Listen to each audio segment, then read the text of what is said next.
As always, this detailed review is brought to you by BrainyBuyer.com. Shop smarter, be a brainy buyer. So, I'm looking at these two propane grills, the ChuMaste and the Cuisinart Grillster. What do you think? Okay, let's see. The ChuMaste is definitely bigger.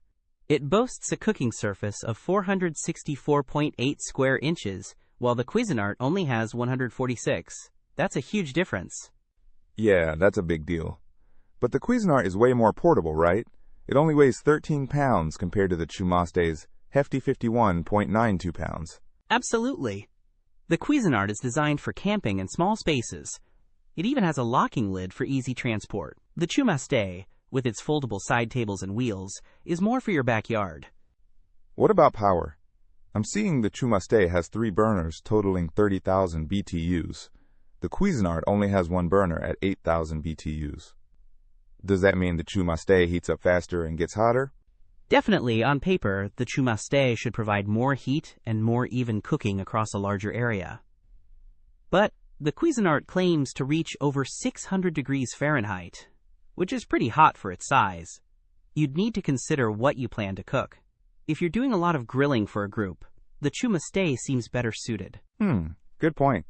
And what about cleaning? I hate cleaning grills. The Cuisinart wins there, I think.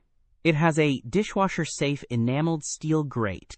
The ChuMaste has detachable oil collection cups, which is nice, but not quite as convenient as a dishwasher. Okay, so the Cuisinart is smaller, more portable, easier to clean, and cheaper at around $110 compared to ChuMaste's $169. But the ChuMaste is bigger, more powerful, and probably better for larger gatherings. Exactly. It really boils down to how you plan to use it.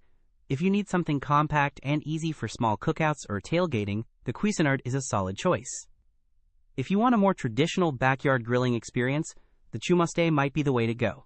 Also, the Cuisinart has a 4.4 rating with almost 3,000 reviews, whereas the ChuMaste has a 4.1 with less than 100 reviews. That's super helpful. Thanks for breaking it down for me. Don't miss out on our next in-depth review to help you make smarter purchasing decisions. Hit that subscribe button and the notification bell so you're always in the know.